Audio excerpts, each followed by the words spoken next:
स्वागत है आप सभी का आपके अपने यूट्यूब चैनल शबी क्लासेस में। और मैं हूं शगुफ्ता और आप पढ़ रहे हैं आज भारत की नदियां। जैसे कि हमारा जो टॉपिक पहले चल रहा था भारत की नदियों का, वो डिटेल में चल रहा था। हमने सभी तीनों तंत्रों को, जो हिमालय के तीनों तंत्र हैं, उत्तरी भारत के उत्तरी भाग के जो 3 तंत्र हैं, गंगा नदी तंत्र, सिंधु नदी तंत्र और ब्रह्मपुत्र नदी तंत्र, उनको हमने डिटेल से पढ़ा।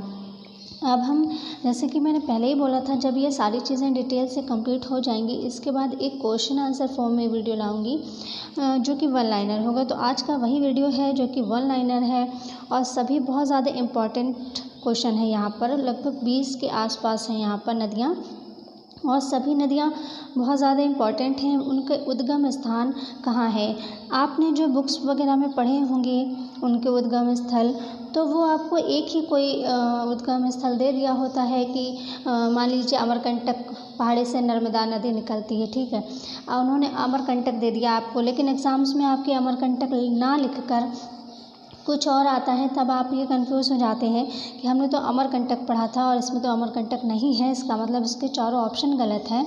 नहीं, वो क्या करते हैं कि अमरकंटक ना देकर उसके आसपास का क्षेत्र दे देते हैं या उस स्थान का नाम दे देते हैं जहाँ पर वो है अमरकंटक पहाड़ी, या फिर किसी दर्रे का नाम दे देंगे, किसी झील का नाम दे देंगे, किसी स्थान का नाम दे देंगे। तो आपको जो है उससे, मतलब जो उद्गम स्थल है किसी भी नदी का, उससे रिलेटेड, मतलब जो उसका उद्गम स्थल है उसके आसपास की सारी चीज़ें आपको याद करना पड़ेंगी, क्योंकि कहीं से भी अगर कुछ पूछ लेते हैं तो आपका एक भी नंबर मिस ना हो बिल्कुल भी।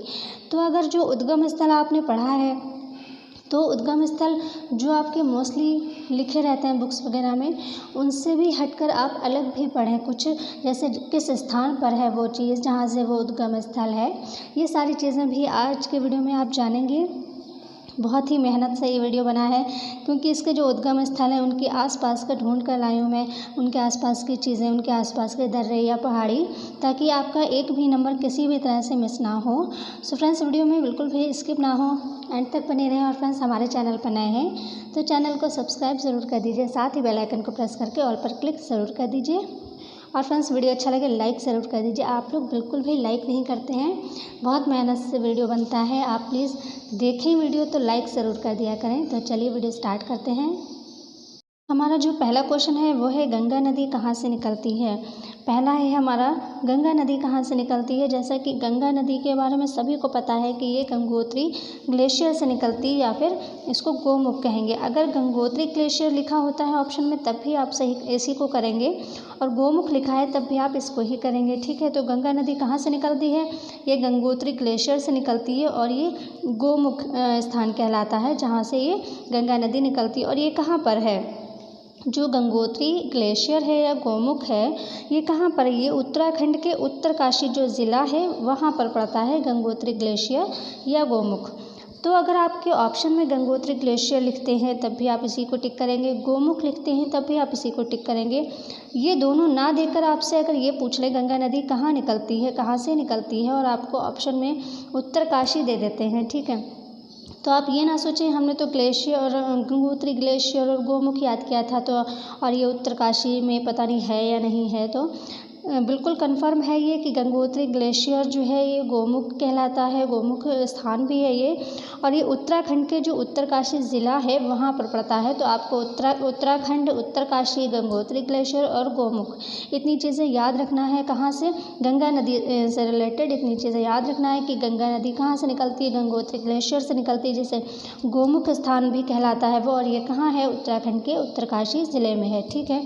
इतनी चीज़ें आपको याद रखनी है। नेक्स्ट है, झेलम नदी कहाँ से निकलती है। झेलम नदी, एक सेकेंड, झेलम नदी कहाँ से निकलती है, तो झेलम कहाँ से निकलती है, शेषनाग झील, आपने पढ़ा होगा शेषनाग झील से निकलती है झेलम नदी। अब ये शेषनाग झील है कहाँ, शेषनाग झील वेरीनाग में है। वेरीनाग भी एक जो स्थान है वहाँ पर, ज़िला है एक तरह से, वेरीनाग ज़िला ही है वहाँ। शेषनाग झील कहाँ है, वेरीनाग में है, और ये पीर पंजाल में पड़ता है, ठीक है। तो अगर झेलम नदी के ऑप्शन में झेलम नदी का उद्गम स्थान पूछा जाता है और ऑप्शन में शेषनाग झील है तो आप शेषनाग झील करें। वेरीनाग लिखा है तो आप वेरीनाग कर दें और पीर पंजाल श्रेणी लिखा है तो आप पीर पंजाल श्रेणी भी कर सकते हैं क्योंकि ये पीर पंजाल श्रेणी में पड़ता है वेरीनाग, और वेरीनाग में है शेषनाग झील और शेषनाग झील से ही झेलम नदी निकलती है। और झेलम नदी का जो नाम है तो उसका एक वास्तविक नाम है झेलम नदी का, वो क्या नाम है? वितस्ता। ठीक है, वितस्ता झेलम नदी का वास्तविक नाम है। तो अगर मतलब क्वेश्चन में ये आता है एग्जाम्स में कि वितस्ता नदी का जो उद्गम स्थान है वो कहाँ है, तो झेलम नदी ही पूछ रहे हैं वो। वितस्ता से आप बिल्कुल भी कंफ्यूज ना हो कि वितस्ता नदी कौन सी, हमने ये पढ़ी ही नहीं है। वितस्ता नदी हमने नहीं पढ़ी कभी, तो हम इसको कैसे टिक करें? तो आप ध्यान रखें कि झेलम नदी का वास्तविक नाम, यानी उसका जो असली वास्तविक नाम है झेलम नदी का, वो क्या है? वितस्ता। वा में छोटी ई की मात्रा लगेगी, ता और सा फिर आधी बनेगी और ता में बड़ा आ की मात्रा, जैसे वा में छोटी ई की मात्रा फिर ता फिर सा आधी और ता, वितस्ता। ठीक है, ये इसका झेलम का असली नाम है। अगर झेलम नदी का उद्गम पूछते हैं तब आप ये कर देंगे, और अगर वितस्ता नदी का उद्गम स्थल पूछते हैं तब भी आप यही करेंगे क्योंकि झेलम नदी का वास्तविक नाम है वितस्ता नदी। ठीक है, तो शेषनाग झील वेरीनाग में और ये पीर पंजाल में पड़ता है, ये आप ध्यान रखें। ठीक है, नेक्स्ट देखते हैं, सिंधु और ब्रह्मपुत्र नदी का उद्गम स्थल कहाँ है? तो सिंधु और ब्रह्मपुत्र नदी कहाँ से निकलती हैं, इनका उद्गम स्थल कहाँ है? तो ये कहाँ है? सिंधु और ब्रह्मपुत्र का अगर अलग अलग पूछते हैं तब भी आप यही करेंगे, और दोनों को एक साथ, जैसे सिंधु और ब्रह्मपुत्र मैंने एक साथ लिया है क्योंकि इन दोनों का एक ही उद्गम स्थल है, इसलिए इन दोनों को मैंने एक साथ ले लिया है। मान लीजिए वहाँ पर एक साथ नहीं पूछा जाएगा, हो सकता है वहाँ पर सिंधु पूछ लें या हो सकता है वहाँ पर ब्रह्मपुत्र पूछ लें, तो आप किसी एक का भी वो पूछ सकते हैं या फिर दोनों का पूछ सकते हैं। तो सिंधु और ब्रह्मपुत्र नदी का उद्गम स्थल कहाँ है? ये मानसरोवर झील में है, और ये कहाँ का स्थान है? ये तिब्बत के निकट का स्थान है। जो सिंधु और ब्रह्मपुत्र नदी का जो उद्गम स्थल है ये मानसरोवर झील है, मतलब मानसरोवर झील से जो है सिंधु और ब्रह्मपुत्र नदी का उद्गम होता है, और ये कहाँ का स्थान है? तिब्बत के निकट का स्थान है। ठीक है, मानसरोवर झील जो है वो तिब्बत के निकट का स्थान है। नेक्स्ट देखते हैं, चिनाब नदी कहाँ से निकलती है? तो चिनाब नदी कहाँ से निकलती है? ये निकलती है बड़ा लाचा दर्रा से। इसमें बिल्कुल भी कुछ कन्फ्यूज़न नहीं, इसका एक ही ऑप्शन वो देंगे, बड़ा लाचा दर्रा, क्योंकि इसका और कोई वो नहीं, बिल्कुल एग्जिट है, ये बड़ा लाचा दर्रा से ही निकलती है चिनाब नदी। ठीक है, कौन सी नदी? चिनाब नदी कहाँ से निकलती है? बड़ा लाचा दर्रा से निकलती है। नेक्स्ट देखते हैं, रामगंगा नदी कहाँ से निकलती है? रामगंगा नदी कहाँ से निकलती है? ये निकलती है नैनीताल। जो नैनीताल आप सभी को पता है कहाँ है। रामगंगा नदी कहाँ से निकलती है? नैनीताल के निकट से निकलती है। ठीक है, नैनीताल के निकट से निकलती है और उत्तराखंड कुमाऊं हिमालय श्रेणी में है। ठीक है, नैनीताल कहाँ है? उत्तराखंड कुमाऊं हिमालय श्रेणी में पड़ता है। तो अगर आपका ये आता है रामगंगा नदी जो है कहाँ से निकलती है, तो ऑप्शन में अगर नैनीताल दिया है नैनीताल के निकट से, तो आप ये नैनीताल के निकट से कर दें। ठीक है, नैनीताल नहीं दिया है आपको, कुमाऊं दे दिया है तो आप कुमाऊं कर दें। हिमालय श्रेणी लिखा है तो आप हिमालय श्रेणी भी कर सकते हैं, या उत्तराखंड लिखा है मतलब किसी स्टेट का या उसका नाम दे रहे हैं तब आप उत्तराखंड कर सकते हैं कि उत्तराखंड से निकलती है। ठीक है, तो रामगंगा नदी कहाँ से निकलती है? नैनीताल के निकट से निकलती है। नैनीताल के निकट से कहाँ से निकलती है? तो ये उत्तराखंड में जो कुमाऊं है उसकी हिमालय श्रेणी से निकलती है। कौन सी? रामगंगा नदी। ठीक है, व्यास नदी कहाँ से निकलती है? व्यास नदी निकलती है रोहतांग दर्रा, जिसको अब अटल सुरंग कहते हैं। ठीक है, रोहतांग दर्रे का नाम बदल गया है, जिसको अटल सुरंग या अटल टनल भी कहते हैं। ठीक है, टनल मतलब सुरंग। ठीक है, रोहतांग दर्रा इसलिए लिख दिया मैंने ताकि आप अटल सुरंग में कंफ्यूज ना हो, क्योंकि कुछ लोगों को अभी भी नहीं पता है कि रोहतांग दर्रे का नाम अटल सुरंग हो गया है, इसलिए मैंने दोनों ही लिख दिए हैं। ठीक है, अटल सुरंग और रोहतांग दर्रा दोनों ही लिख दिए हैं ताकि आपको ध्यान रहे। तो व्यास नदी कहाँ से निकलती है, यानी उद्गम स्थल इसका कहाँ है? तो रोहतांग दर्रा यानी कि अटल सुरंग है, और जो कि कहाँ है? हिमाचल प्रदेश में है। कहाँ है ये? हिमाचल प्रदेश है। पूरा लिख दिया मैंने इसीलिए कि इनमें से कुछ भी आता है, रोहतांग दर्रा लिखा रहता है तब भी आप करें, अटल सुरंग या अटल टनल लिखा रहता है तब भी आप यही करें, और हिमाचल प्रदेश अगर देते हैं तो आप हिमाचल प्रदेश कर दें, क्योंकि रोहतांग दर्रा कहाँ है? हिमाचल प्रदेश में है। ठीक है, तो व्यास नदी कहाँ से निकलती है? रोहतांग दर्रा यानी अटल सुरंग से निकलती है, जो कि इसमें हिमाचल प्रदेश में है। ठीक है, नेक्स्ट है रावी नदी। ये कहाँ से निकलती है? तो रावी जो नदी है ये निकलती है चंबा से। रावी नदी कहाँ से निकलती है? चंबा से निकलती है। और चंबा ये कहाँ का है? हिमाचल प्रदेश के कांगड़ा ज़िले के पास है। ठीक, चंबा कहाँ है? हिमाचल प्रदेश के कांगड़ा ज़िले में जो है, ज़िले के पास में है चंबा नदी। एक चीज़ और ध्यान रखें कि यहाँ पर व्यास नदी और रावी को एक साथ भी वह पूछ सकते हैं कि व्यास नदी और रावी नदी का उद्गम स्थल कहाँ है।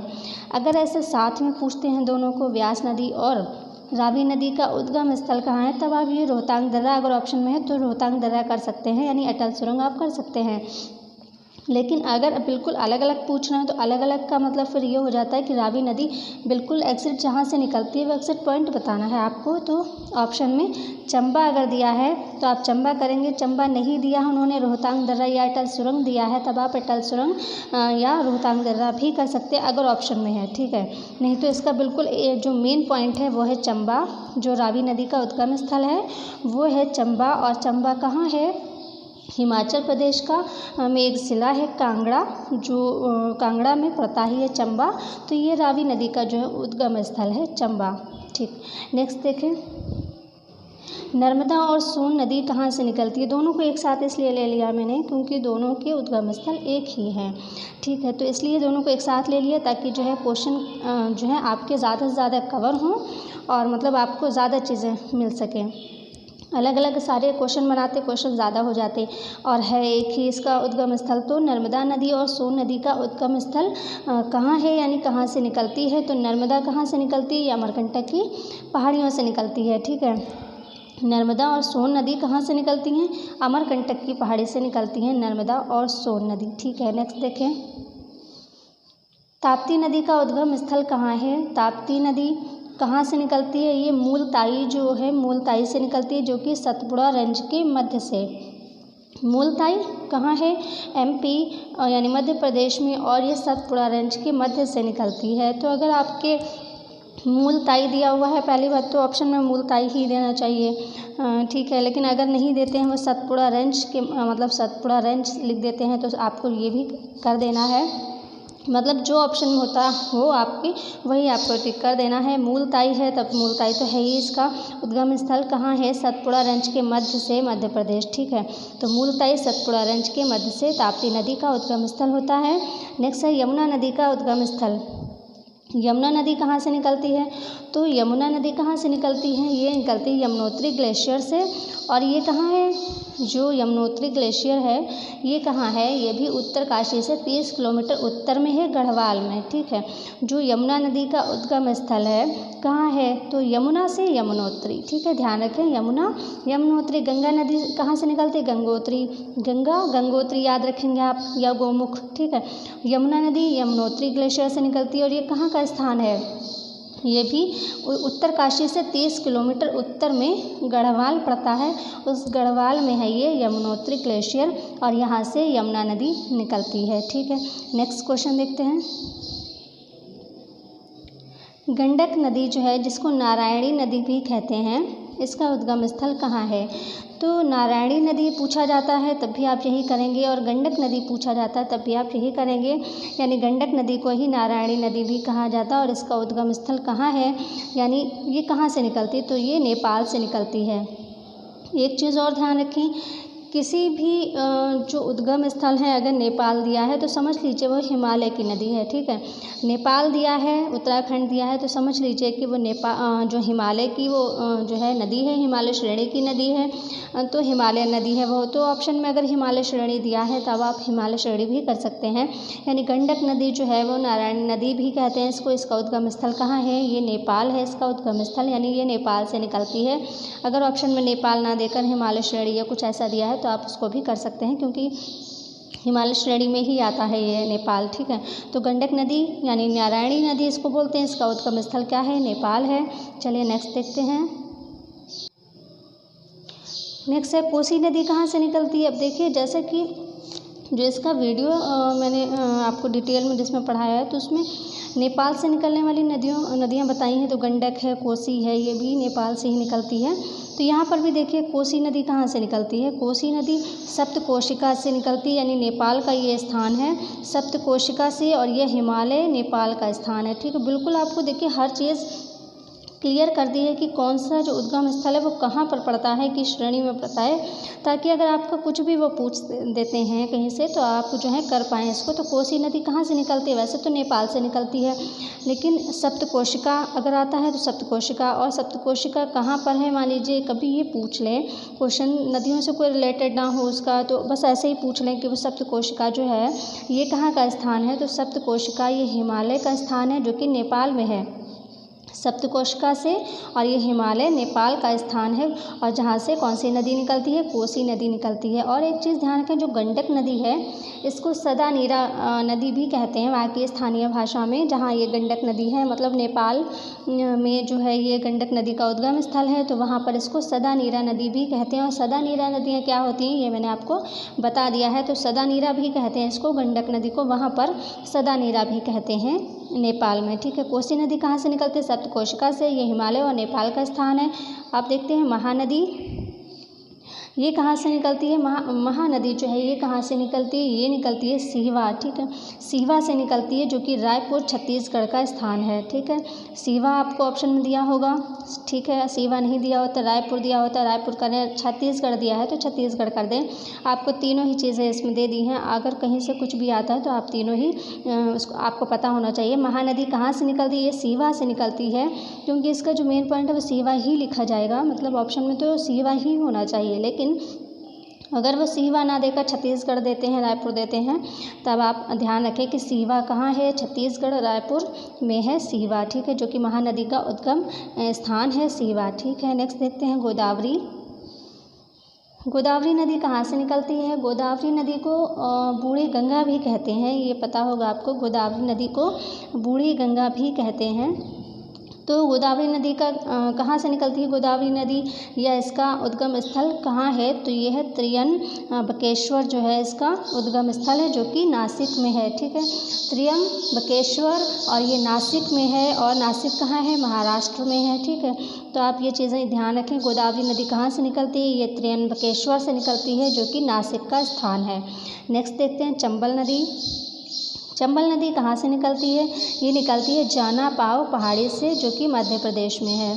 ठीक, चंबल नदी कहाँ से निकलती है, जानापाव पहाड़ी से निकलती है, जो कि मध्य प्रदेश का स्थान है जानापाव पहाड़ी।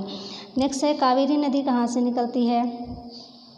कावेरी नदी जो है इसका उद्गम स्थल क्या है, ये है ब्रह्मागिरी पहाड़ी। ब्रह्मागिरी पहाड़ी जो है वहाँ से कावेरी नदी निकलती है, और ये कर्नाटक का स्थान है। आपको सारी चीज़ें पता होनी चाहिए, कौन से राज्य से जो है नदी निकलती है, उस राज्य का नाम, उस डिस्ट्रिक्ट का नाम भी कई बार पूछ लेते हैं, तो जैसे कि आपने ऊपर पढ़ा हुआ है। तो कावेरी नदी कहाँ से निकलती है, ये ब्रह्मागिरी पहाड़ी से निकलती है, जो कि कर्नाटक का स्थान है, यानी कर्नाटक में ब्रह्मागिरी पहाड़ी है, और वहाँ से ही ये कावेरी नदी निकलती है। कहाँ से, ब्रह्मागिरी पहाड़ी से, जो कि कर्नाटक का स्थान है। नेक्स्ट देखते हैं कृष्णा नदी। कृष्णा नदी का उद्गम स्थल कहाँ है, कृष्णा नदी का उद्गम स्थल है, यानी कहाँ से निकलती है, तो ये महाबलेश्वर से निकलती है, जो कि महाराष्ट्र में है। महाबलेश्वर कहाँ है, महाराष्ट्र में है। तो आपका एक चीज़ नदियों के साथ साथ एक टॉपिक आपका ये भी क्लियर हो रहा है, क्या चीज़ें कहाँ पर हैं। तो अगर महाबलेश्वर पूछा जाता है कहाँ है, तो आप बता पाएंगे कि ये महाराष्ट्र में है। तो कृष्णा नदी का उद्गम स्थल कहाँ है, यानी कहाँ से निकलती है कृष्णा नदी, तो ये महाबलेश्वर से निकलती है, जो कि महाराष्ट्र में है, और महाराष्ट्र में ही कृष्णा नदी, ठीक है, महाराष्ट्र की ही कृष्णा नदी है। तो कृष्णा नदी का उद्गम स्थल कहाँ है, यह महाबलेश्वर है, यानी महाबलेश्वर से निकलती है, जो कि महाराष्ट्र में है। ठीक, नेक्स्ट देखते हैं लूनी जो नदी है उसका उद्गम स्थल जो स्थान है वो कहाँ है। तो लूनी नदी का उद्गम स्थल कहाँ है, ये है अरावली श्रेणी में। अरावली पर्वत श्रृंखला आपने पढ़ी होगी, सबसे पुरानी पर्वत श्रृंखला इसको कहा जाता है। तो लूनी नदी का जो उद्गम स्थल है ये है अरावली श्रेणी में, अजमेर के नाग पहाड़ से। ठीक है, अजमेर का जो एक अजमेर में नाग पहाड़ है, उस नाग पहाड़ से ये लूनी नदी का उद्गम स्थल होता है। ये कौन सी श्रेणी में है, तो अरावली श्रेणी में है। मान लीजिए आपको, वैसे तो ऑप्शन में आपके नाग पहाड़ देना चाहिए इनको, अगर लूनी नदी का पूछा जाता है लूनी नदी का उद्गम स्थल कहाँ है तो इनको ऑप्शन में नाग पहाड़ देना चाहिए। लेकिन अगर ये नाग पहाड़ नहीं देकर अरावली श्रेणी देते हैं तब आपको कंफ्यूज नहीं होना है, आप अरावली श्रेणी को टिक करेंगे क्योंकि अरावली श्रेणी में ही अजमेर में नाग पहाड़ है जो कि अरावली श्रेणी में पड़ता है और वहीं से लूनी नदी का उद्गम स्थल होता है। यानी कि लूनी नदी कहाँ से निकलती, नाग पहाड़ से निकलती। ये कहाँ है, अजमेर में है और अरावली श्रेणी में पड़ता है ये नाग पहाड़, ठीक है, और यहीं से लूनी नदी निकलती है। नेक्स्ट देखते हैं साबरमती। जो साबरमती नदी है ये कहाँ से निकलती है, जैसमंद झील से निकलती है, जिसको मूल नाम क्या है इसका, ढेबर झील, ठीक है। जो जैसमंद झील है उसका मूल नाम है ढेबर झील और ये कहाँ है, राजस्थान में है। साबरमती नदी का उद्गम स्थल कहाँ है, राजस्थान है, यानी कि राजस्थान से निकलती है, जैसमंद झील से निकलती है और जैसमंद झील को ढेबर झील भी कहते हैं। यानी कि अगर जैसमंद झील लिखा है ऑप्शन में तो आप जैसमंद झील करेंगे और ढेबर झील लिखा है तो आप ढेबर झील करेंगे क्योंकि जैसमंद झील का ही मूल नाम है ढेबर झील, ठीक है। तो साबरमती नदी जो है, साबरमती कहाँ से निकलती है, जैसमंद झील से निकलती है और जिसका मूल नाम है ढेबर झील और ये कहाँ का स्थान है, ये है राजस्थान का स्थान है और ये राजस्थान और गुजरात में बहती है साबरमती नदी और गुजरात में बहती है। तो गुजरात में जो साबरमती नदी निकलती है तो वहीं पर जो महात्मा गांधी का आश्रम है जिसको साबरमती आश्रम नाम दिया गया इसीलिए क्योंकि वो इसी नदी के किनारे पर है। तो साबरमती नदी राजस्थान और गुजरात में बहती है और ये इसका उद्गम है राजस्थान में, कहाँ पर, जैसमंद झील में जो है, जैसमंद झील से निकलती है ये और इसका मूल नाम है ढेबर झील, ध्यान रखें इसको, ठीक है। नेक्स्ट देखते हैं दामोदर नदी कहाँ से निकलती है, यानी दामोदर नदी का उद्गम स्थल क्या है। और एक चीज़ ध्यान रखें, जो ये जैसमंद झील है ये राजस्थान के उदयपुर में है, ठीक है। अगर राजस्थान जो है राजस्थान ना देकर उदयपुर देते हैं तो उदयपुर भी है, मतलब ये जो जैसमंद झील है ये राजस्थान अगर देते हैं तो ठीक है, नहीं तो उदयपुर देते हैं तो उदयपुर में भी है क्योंकि राजस्थान का जो उदयपुर है तो उदयपुर में ही ये जैसमंद झील है जिसका मूल नाम ढेबर झील है और ये अरावली पर्वतमालाओं में पड़ती है। जैसे कि नाग पहाड़ है ये भी अरावली श्रेणी में आता है और ये ढेबर झील यानी जैसमंद झील है ये भी अरावली श्रेणी में आता है। तो आपको बहुत सारी चीज़ें एक नदी से रिलेटेड याद करनी है, कोई सा भी दे दें आप टिक करके आएँ। जैसमंद झील देते हैं, जैसमंद झील करें, ढेबर झील, राजस्थान, उदयपुर, अरावली श्रेणी, इतनी चीज़ें अगर आती हैं साबरमती नदी के वाले क्वेश्चन के ऑप्शन में तो आप कर देंगे इसको क्योंकि ये सभी चीज़ें इससे रिलेटेड हैं, ठीक है। तो दामोदर नदी जो है कहाँ से निकलती है, यानी दामोदर नदी का उद्गम स्थल कहाँ है, वो है छोटा नागपुर पठार। कहाँ है ये, झारखंड में है। दामोदर नदी का जो उद्गम स्थल है ये कहाँ है, सॉरी खांसी आ रही आज, छोटा नागपुर जो पठार है यहाँ से निकलती है। दामोदर नदी का उद्गम स्थल है छोटा नागपुर पठार और ये झारखंड में है। और ये दामोदर नदी जो है इसको कहाँ का, बंगाल का शोक भी कहते हैं। दामोदर नदी को बंगाल का शोक भी कहते थे क्योंकि इसकी वजह से वहाँ पर बहुत ज़्यादा बाढ़ आती थी, लेकिन अब नहीं आती है, पहले आया करती थी। दामोदर नदी की वजह से बंगाल में जो है बहुत ज़्यादा भयंकर बाढ़ आया करती थी। जैसे कोसी नदी के कारण बिहार में आती है तो बिहार का शोक कोसी नदी को कहते हैं क्योंकि कोसी नदी वहाँ पर बाढ़ का कारण है, इसलिए वहाँ बिहार का शोक कहते हैं। इसी तरह से बंगाल का शोक दामोदर नदी को कहते हैं क्योंकि ये जो है वहाँ पर बाढ़ का कारण थी, लेकिन अब नहीं, पहले थी, पहले इससे बहुत बाढ़ आया करती थी लेकिन अब नहीं। पहले इसको बंगाल का शोक कहते थे दामोदर नदी को, लेकिन अब नहीं कहेंगे क्योंकि अब वहाँ पर ऐसी भयानक बाढ़ नहीं आती, इसकी वजह से कुछ ऐसे वहाँ पर व्यवस्था कर दी गई है, अब नहीं आते हैं, ठीक है। तो दामोदर नदी का उद्गम स्थल है छोटा नागपुर पठार जो कि झारखंड में है, ठीक है। छोटा नागपुर पठार कहाँ है, झारखंड में है। नेक्स्ट देखते हैं घाघरा नदी, जिसको अब सरयू नदी बोलते हैं। घाघरा नदी पूछते हैं या सरयू नदी पूछते हैं, एक ही बात है, ठीक है। घाघरा नदी को ही अब सरयू नदी कहते हैं। तो घाघरा नदी या सरयू नदी का उद्गम स्थल कहाँ है, यानी घाघरा पूछते हैं या सरयू पूछते हैं, आप दोनों ही उसमें जो है यही करेंगे ऑप्शन। तो घाघरा नदी या सरयू नदी का उद्गम स्थल कहाँ है, वो है मापसांगतुम जो कि नेपाल में है और ये हिमालय श्रेणी में पड़ता है। मापसांगतुम आता है तो आप ये करेंगे, नेपाल कहते हैं तो नेपाल करिए, और हिमालय श्रेणी लिखते हैं तो आप हिमालय करिए। यानी तीनों ही चीज़ें आपको ध्यान रखनी है। घाघरा यानी कि सरयू नदी का उद्गम स्थल कहाँ है, वह है मपसांगतुंग, जो कि नेपाल और हिमालय श्रेणी में पड़ता है। नेक्स्ट देखते हैं, सतलज नदी का उद्गम स्थल कहाँ है। तो सतलज नदी का उद्गम स्थल है मानसरोवर झील के निकट रक्षताल। मानसरोवर झील के निकट रक्षताल, जिसको कुछ लोग राकस ताल भी बोलते हैं। राकस ताल भी कहीं पर लिखा हो सकता है, ये रक्षताल या राकस ताल, ठीक है। तो आप इसको ध्यान रखें। सतलज नदी का उद्गम स्थल कहाँ है, ये है मानसरोवर झील के निकट। मानसरोवर झील के निकट कौन सा, रक्षताल या राकस ताल। बहुत से लोग इसको राकस ताल भी लिखते हैं, और कहीं कहीं ये बुक्स वगैरह में भी राकस ताल लिखा होता है, ठीक है। लेकिन इसका जो ओरिजिनल नाम है, जो होना चाहिए, इसका सही वर्तनी समझ लीजिए, वो रक्षताल है, ठीक है। तो सतलज नदी का उद्गम स्थल है रक्षताल, और ये कहाँ पर है, मानसरोवर झील के निकट का स्थान है रक्षताल, और ये है सतलज नदी का उद्गम स्थल। तो आज की वीडियो में हमने 20 नदियों को लिया, उनके उद्गम स्थल पूछे हैं, क्योंकि एग्ज़ाम्स में अधिकतर उद्गम स्थल ही पूछते हैं। लेकिन जो आपने डिटेल में वीडियो नदियों के देखें, आप ज़रूर देखें, क्योंकि ज़रूरी नहीं है कि आपसे केवल और केवल उद्गम स्थल ही पूछ लें, कुछ और भी पूछ सकते हैं, कहाँ से निकलती है, कहाँ मिलती है नदी।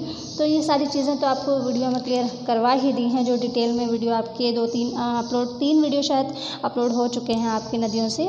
तो अगर आपने वो तीनों वीडियो देख लिए तो आपकी सारी चीज़ें क्लियर हो जाएंगी। और ये आज का चौथा वीडियो था नदियों का। मुझे लगता है इससे ज़्यादा सुपर टेट में अब नहीं कुछ पूछेंगे। अगर कुछ मुझे इम्पोर्टेंट लगेगा बीच में फिर नदियों से रिलेटेड कुछ, उसके लिए वीडियो अलग से बना दूंगी मैं। फ़िलहाल आज के वीडियो में फ़िलहाल बस इतना ही। वीडियो अच्छा लगा तो लाइक ज़रूर करिएगा, क्योंकि बहुत मेहनत से वीडियो बनता है। प्लीज़ अच्छा लगे तो लाइक ज़रूर कर दीजिएगा। मिलते हैं अगले वीडियो में, तब तक के लिए टेक केयर, बाय बाय।